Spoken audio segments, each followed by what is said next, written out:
চাইলে নিজেকে বাঁচাতে পারতেন, কিন্তু তাতে ক্ষতি হতো স্থানীয়দের। তাই স্থানীয়দের বাঁচাতে নিজের জীবনটাই উৎসর্গ করে দিলেন বাংলাদেশ বিমান বাহিনীর সূর্য সন্তান পাইলট আসিম জাওয়াদ।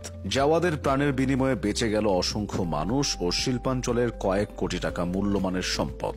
পাইলট জাওয়াদের বীরত্ব মনে করিয়ে দেয় বীরশ্রেষ্ঠ মতিউর রহমানের কথা। ৭১-এর এক সকালে করাচির মাসরুর বিমান ঘাঁটি থেকে একটি T-33 প্রশিক্ষণ বিমান নিয়ে অনুশীলনের জন্য বের হয়েছিলেন তরুণ পাঞ্জাবি পাইলট রশিদ মিনহাজ।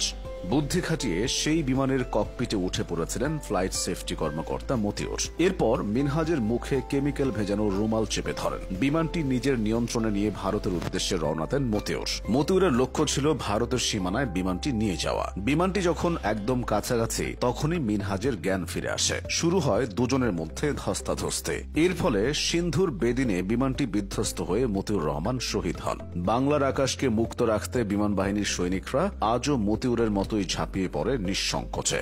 তবে শুধু মতিউর রহমানই নয়, দেশ মাতৃকার সার্বভৌমত্বের প্রশ্নে বিমান বাহিনীর বহু সদস্য নিজেদের উৎসর্গ করেছেন। স্কোয়াড্রন লিডার সুলতান মাহমুদ ১৯৭১ সালের মেতে পশ্চিম পাকিস্তান থেকে পালিয়ে এসে ১ নম্বর সেক্টরের অধীন স্বাধীনতার সংগ্রামে অংশগ্রহণ করেন। এছাড়াও flight lieutenant Shamsul Alam, group captain AK Khandakar, wing commander Khadimul Bashar, flight lieutenant অবসরপ্রাপ্ত আহমেদ রেজা এবং স্কোয়াড্রন লিডার সুলতান মাহমুদ সহ অনেকে পালিয়ে এসে দেশ মাতৃকার মুক্তির জন্য লড়েছেন। সব মিলিয়ে বাংলাদেশ বিমান বাহিনীর ১১৩১ জন সদস্য মুক্তিযুদ্ধে সরাসরি অংশগ্রহণ করেন। তাদের মধ্যে অসীম সাহসিকতা ও বীরত্বের জন্য একজন বীরশ্রেষ্ঠ, ৬ জন বীর উত্তম, একজন বীর বিক্রম এবং ১৫ জন বীর প্রতীক খেতাবে ভূষিত হন।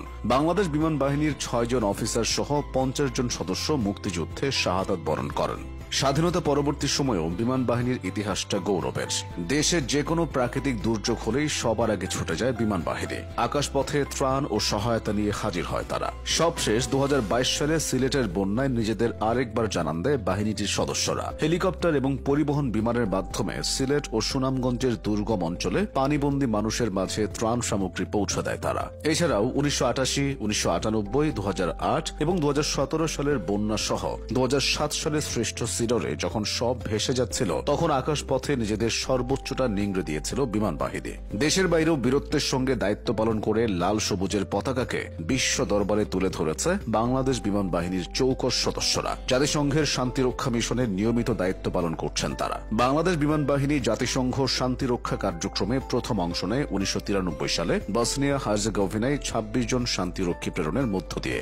এরপর জাতিসংঘের আহ্বানে সাড়া দিয়ে ১৯৯৫ সালে ১৭ জন ও ২০০৩ সালে ৭১ জন শান্তিরক্ষী প্রেরণ করে। এরপর থেকে প্রতি বছরই শান্তিরক্ষা মিশনে অংশ নিয়েছেন বিমান সেনারা। এ পর্যন্ত বিমান বাহিনীর ৬৬০৮ জন সদস্য ২৭টি দেশে শান্তিরক্ষা মিশন সম্পন্ন করেছেন। বর্তমানে কঙ্গো শান্তিরক্ষা মিশনে বাংলাদেশ বিমান বাহিনীর ২টি কন্টিনজেন্টে ২৪৬ জন এবং মালি শান্তিরক্ষা মিশনে বিমান বাহিনীর একটি কন্টিনজেন্টে মোট ১১০ জন সদস্য রয়েছেন। এ পর্যন্ত বিমান বাহিনীর ৫ জন শান্তিরক্ষী জাতিসংঘ মিশনের দায়িত্ব পালনরত অবস্থায় শহীদ হয়েছেন এবং ৫ জন আহত হয়েছেন।